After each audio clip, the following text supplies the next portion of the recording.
Assalamualaikum. Akkam nagaa jirtu har'a barnoota afaan Oromoo haala kamiin nagaa wal gaafanna ka jedhu irratti xiyyeeffanna jechaadha.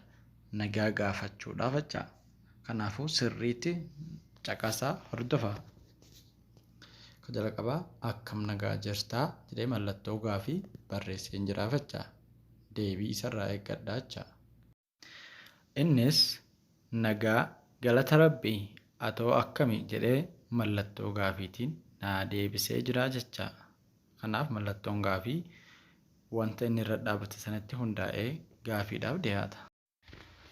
Maaloo na baddee nagumaa fi jedhee anis akka kanatti mallattoo gaafiitiin deebisaa deebisee jiraa fi jecha.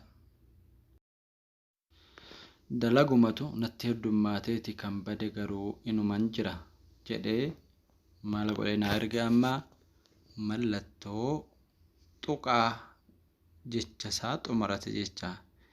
Yoo feete ni deebistaa fi yoo feete immoo ni xumurtaa jecha. Maaliif inni xumuree ergee jira yookaan gaafii sitti hin deebisne waan ta'eef akkanatti yoo namaa barreessame.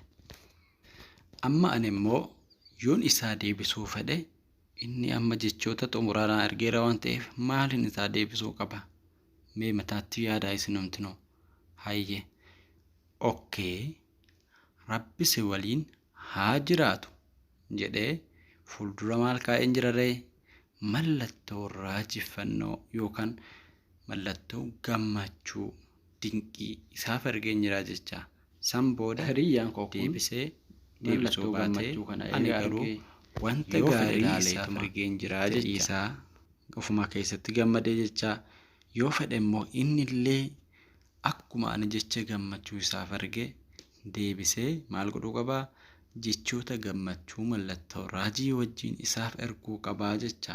Meeqa medhee erguufi? Okay. Maal jedhaa?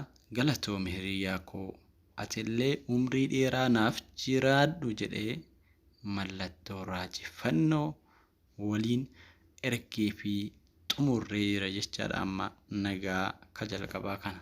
Guyyaa har'aa mallattoo raajeffannoo fi gaafii akkamitti itti fayyadamna kan jedhu waan isin agarsiiseefuu irraa hubattaniittan jedhee abdadhaa. Kanaafuu haga barnoota biraatii wal agarrattu nagaan naa jiraadhaa.